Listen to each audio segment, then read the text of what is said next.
Hey everybody, so last weekend I actually headed up to California Great America in Santa Clara to check out their season pass holder preview. So since their actual opening weekend is this weekend, I wanted to make sure that I got this video uploaded to show everybody kind of what the park looks like and kind of what our experience was in the park. I will say that this park is very quickly becoming one of not only our favorite parks in California, but favorite parks overall. The enhancements they've made over the last few years are amazing, and I can't wait to get back there once South Bay Shores open.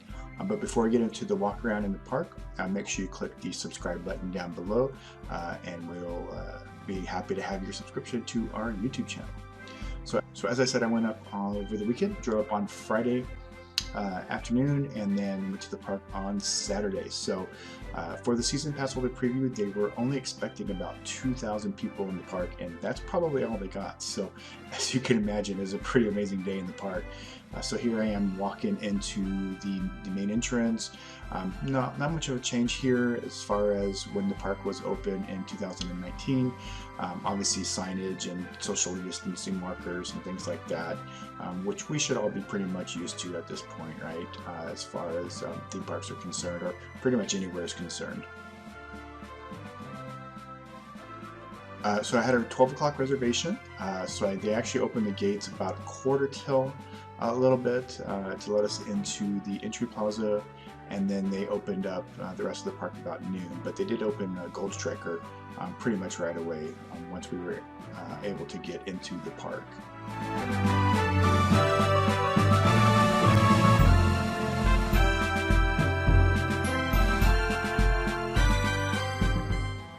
And as far as I'm concerned, this is one of the best park entrances of any park. I think it's absolutely gorgeous. It's just, the fountain is great, the sign, the carousel there, the double-decker carousel, which are pretty rare, all pretty amazing. And then just the landscaping around the park that they've done over the past probably decade or so. It's some parts are still kind of like a concrete-y a little bit once you get towards the back of the park, but they're definitely doing things back there as well. But this front area, the Hometown Square area, the New Orleans area, just absolutely phenomenal. I love it. So here I am walking into the park. Headed straight for Gold Striker. I didn't know if it was open or not. I kept waiting for somebody to actually stop me and tell me that I couldn't go that far yet, and nobody did. So I basically walked up. I was the first rider, had a solo training for 2000, or first public rider for this year. So that was kind of awesome. One of the things I will say that they were doing, and kind of the main purpose for this preview weekend, was training. Obviously the park has been closed for well over a year. So they had to get, ride ops recertified, food staff trained. So basically everywhere you went over the weekend, both on Saturday and from what I saw on Sunday, they were training people everywhere. So there was probably about 10 to 12 people in the Gold Striker station when I left, and they all applauded when I left, which was kind of cool. I was like, that's actually kind of cool. Those of you that may not know, I'm actually a corporate trainer. I've been doing it for like 19 years. So whenever I see people excited and being trained on their new job, it's awesome. So that was pretty cool for me, to be honest with you. Walking through the rest of Hometown Square here, the new Starbucks looks absolutely fantastic. Here's a photo from inside. I did stop to get a coffee as I was waiting for the rest of the park to open, and then they did open it, so I just downed it real quick and had a caffeine boost for the next couple of hours. They also did add some stuff to this Panda Express. From what I understand, the trellis and stuff outside is new. So they, obviously were doing some things around the park over the last couple of years, or the last year, to enhance that.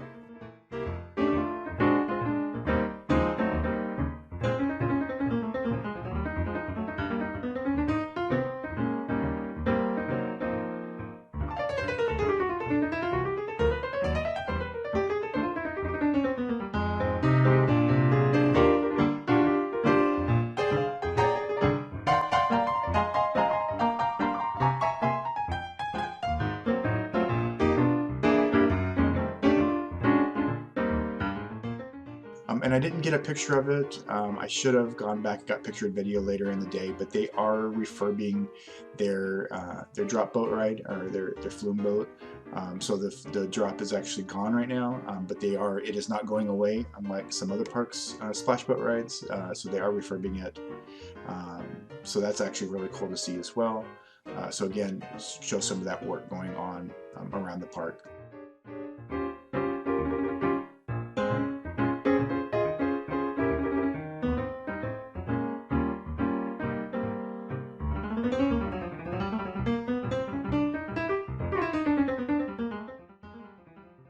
And obviously I had to go ahead and head to Railblazer. The Bayern Curve was not open, but from what I understand, they have actually gotten some parts from Kittywood for reforming theirs, and it's actually ready to go. So it hopefully will be open this weekend. If you're going to the park this weekend, let us know if it is actually open. We miss it. Can't wait to get back to the park and ride it.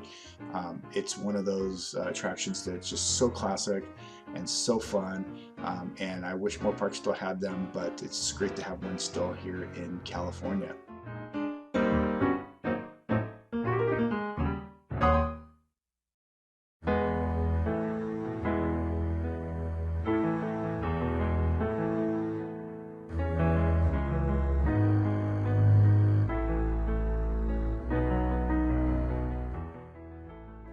So moving over to Railblazer, I was walking to what I thought was the entrance. It's been so long since I've actually been here, I totally forgot where the entrance actually was. And this wasn't the only ride this happened on. On Tiki Twirl later, you'll see when we get to Tiki Twirl, I actually went up the exit as well. But like I said, the park was dead, so it wasn't really that huge of a deal.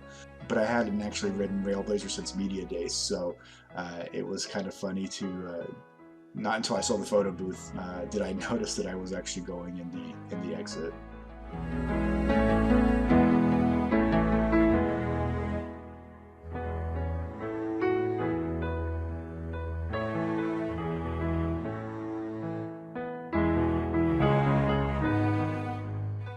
So once I actually found the entrance for Railblazer, obviously I hopped in.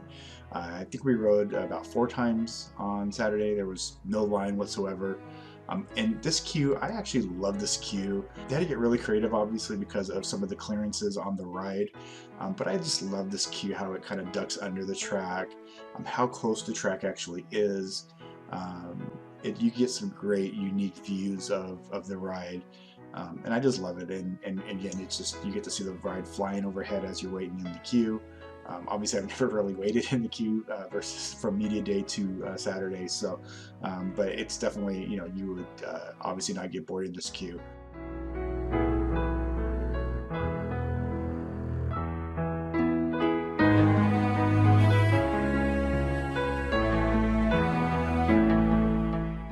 So here I'm walking through the rest of the queue. Again, walked every single ride we rode.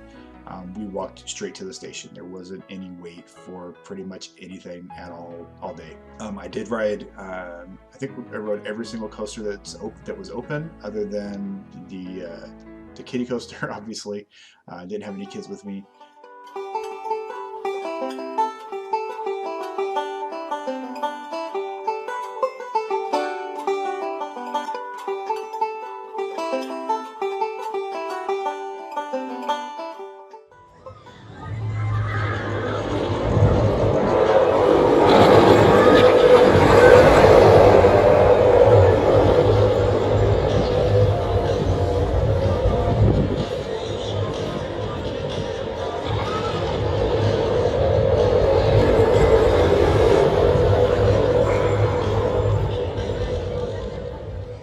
So after Railblazer, I walked over to the backside of the park. I had to walk through the tunnel here. It's always fun, nice shade tunnel. I know a few parks still have these. Mostly, what I've noticed in the Midwest, kind of still have these little walk through, shade things. But it's kind of a cool way to get to the other side of the park.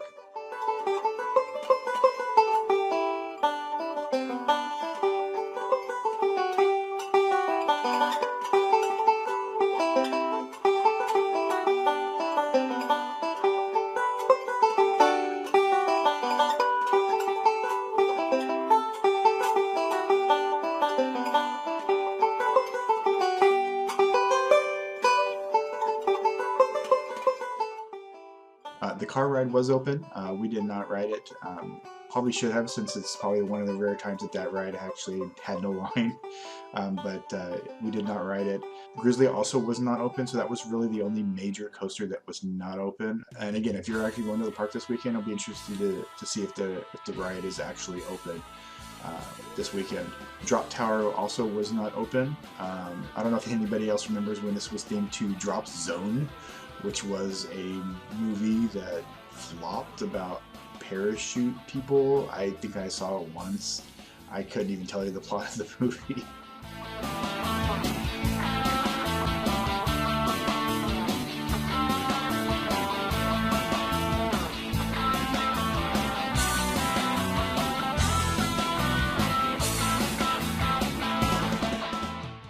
And then I went over to Tiki Twirl. As I mentioned, I totally walked in the exit of the ride. But this is one of my favorite flat rides. I love it. I wish more were built.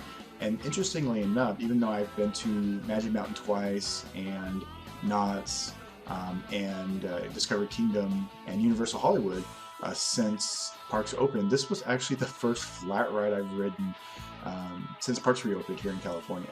I guess I've just been sticking to the coasters, which is kind of weird. But tonight we're actually going to Knott's for their preview of Knott's 100 event, so I'll probably ride a couple of the flat rides. Pretty much the entire park is open, so I'll probably ride a couple flat rides tonight as well. A little slow-mo love for Tiki Twirl.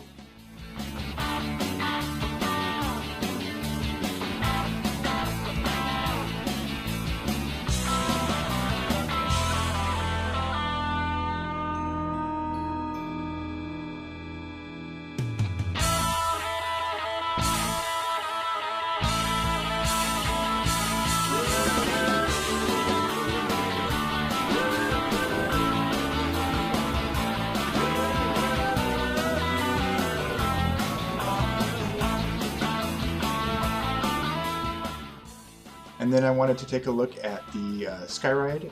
It does look pretty much ready to go. According to Andrew, when they did the backstage tour of South Bay Shores, there was testing.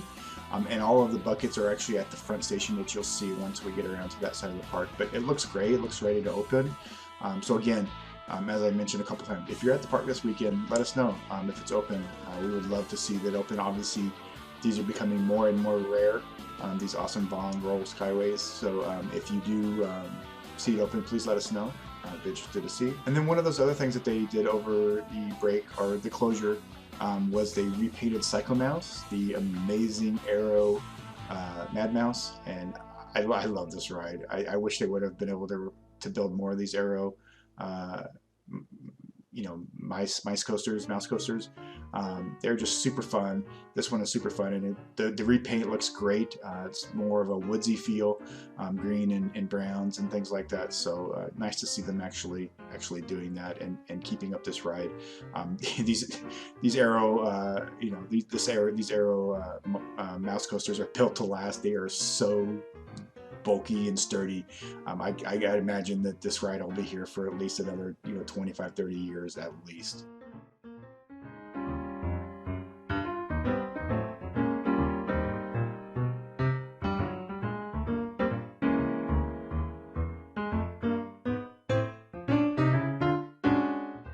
And moving towards the front of the park, some more of the flat ride. Centrifuge, again, amazing flat ride. I rode it, super fun. I was the only person on the ride when I rode this. It's one of my absolute favorites as well. Just again, classic Intamin flat ride. No complaints. Love it.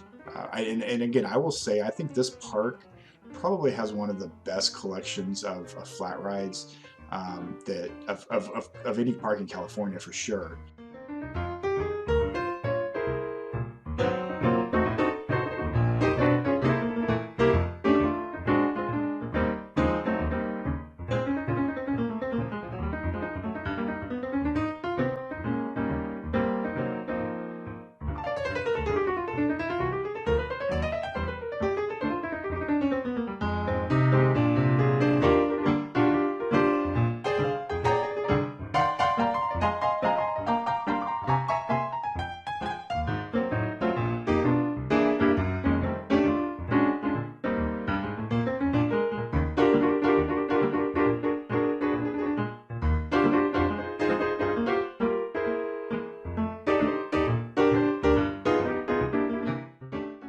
walking by the taxi jam. I remember one time, probably 10 years ago or so, my son was still short enough to get it, and we were at a coaster event, and he probably made about, I think, 45 or 50 bucks from Coaster Enthusiasts paying him to ride Taxi Jam with him so they could get the credit. So he was charging like $5 a ride. They all paid. So yeah, I think he bought a video game on or something. I'm sure he did.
And then moving over to South Bay Shores. Again, if you didn't see our update from the backstage tour a couple weeks ago, make sure you check that out. But it looks absolutely awesome. I love that they've redone this. Boomerang Bay never really fit the park, to be honest with you. This is definitely themed more towards Northern California culture. And from what I understand, all of the different rethemes of the Cedar Fair water parks have kind of followed the same thing. As they're just kind of bringing in the local flavor and the local culture and things like that to this. So it looks great. It's supposed to open over the next couple weeks. Hopefully we'll be able to send somebody over once they do open, when they have a media event, or I can drive up. It's a super easy drive for me to get up there. So hopefully we'll be able to have more pictures and video of South Bay Shores soon. It looks absolutely fantastic. I'm definitely looking forward to seeing this. I will say I actually never visited Boomerang Bay. When it was open, I walked through it, get pictures and video, but I never actually spent time in there. So looking forward to doing that once South Bay Shores does open.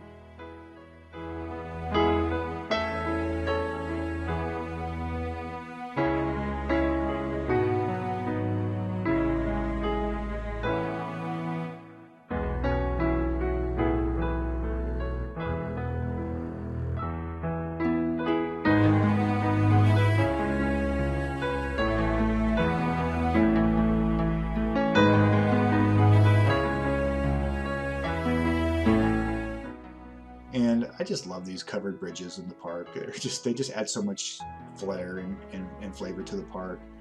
And here you can see the flyers. The flyers are going. So again, just another one of those classic flat rides that the park has.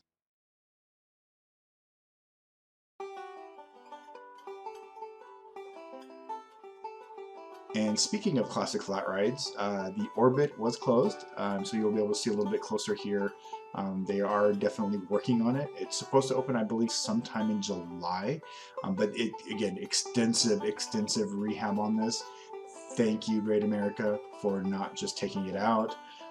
These rides are amazing. Enterprise is actually my favorite style of flat ride, so I'm so glad that it's still going to be there. I probably will make a special trip to the park just to come up and ride it when it does reopen, just because I love it that much. So here you can see a little bit of a zoom in on the Enterprise area, the work that they're doing. So again, extensive rehab on this. Again, thank you, Great America, for taking care of this classic ride. So moving towards the area where Flight Deck is, you can see that they're actually, looks like they're going to be doing some paving work. Over the next couple weeks, they've got some painted lines there, things like that. Maybe they just did it. Maybe they did it this week. Who knows? Maybe it's all paved over. So this is one of the areas of the park that is probably being developed a little bit more. Obviously, there was a rumor that they were going to get the hypercoaster that eventually went to Kings Island. There's still a huge plot of land outside of South Bay Shores where the log flume was. So hopefully at some point something will get developed there. It's kind of sad that California has now missed out on two hypercoasters over the last decade.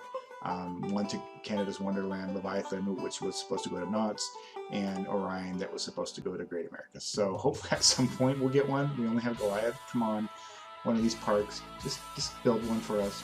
We'll love you forever. And then moving over to the New Orleans area. We did ride Flight Deck later in the day. I actually didn't ride it when I was doing my loop, but we did go back and ride it later in the day. I don't care what the park says. They have definitely shortened the seatbelts on that ride, but they basically have big boy seats on every row now, which is nice. So I fit on that. But I mean, I rode Silver Bullet. I had ridden Batman at Magic Mountain the day before this trip. I did not have any issues at all. So I know they like to say that they haven't done it, but they have. Come on, they admit it. And then to look at the sky ride from the front. Again, you can see all of the buckets in the station there. It looks like it's ready to go. So again, if you are going to the park this weekend, let us know if you see it running. We'd love to know before we make our next trip.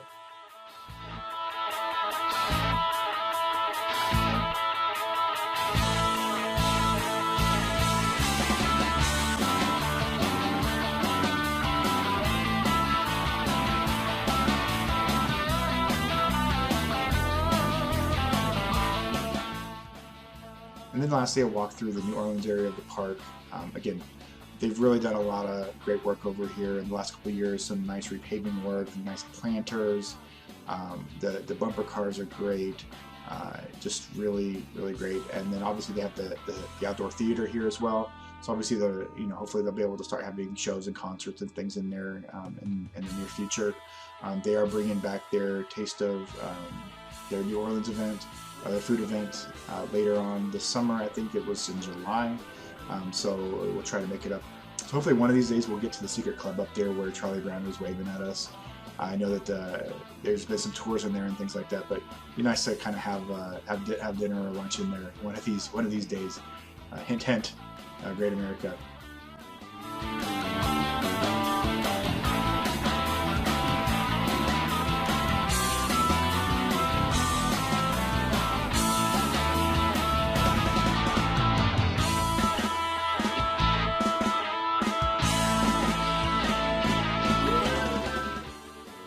And then lastly, just walking up to the front of the park again to complete our loop. This was probably around 1:30, so not too much longer after the park opened. But again, 1:30 on a Saturday in a theme park to have this lack of crowds was pretty awesome. But again, as I mentioned, they were definitely doing it for training purposes, and I think they pulled it off. I saw that I'll call them kids because again, I'm an old as dirt now, but they all looked super enthusiastic to be there. I loved the seeing it.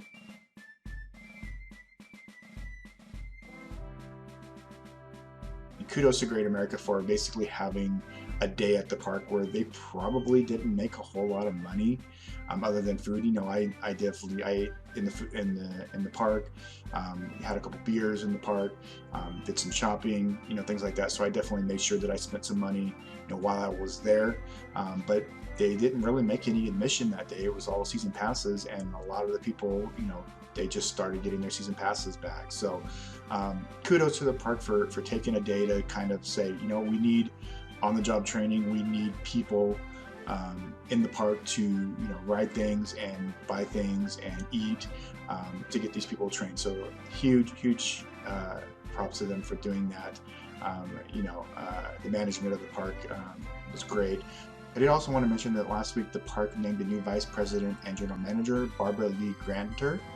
From what I understand, I have not met Barbara, but from what I understand, she is great. She actually came over from Gilroy Gardens, and the park is super happy to have her. From everybody that I know that it's actually met her, they say that she's a great fit for this park. So I'm looking forward to meeting her when we get back into the park for South Bay Shores, and looking forward to really, again, the future of this of this park. We absolutely love it. I think that there's some great things on the horizon for this park over the next few years. Obviously, I think things kind of took a pause, just like everything else. Over the last few years, but again, I think in the 2 or 3 years, this park is going to be definitely one that everybody needs to visit. For me, it's park that you need to visit now, to be honest with you. But I think it's going to be one of those destination parks over the next few years, and I think that they've got the team in place to do it. Looking forward to seeing this park grow over the next few years. So again, thanks for watching. Hope you enjoyed this look, and again, if you're going to the park this weekend, let us know your thoughts and have a great time.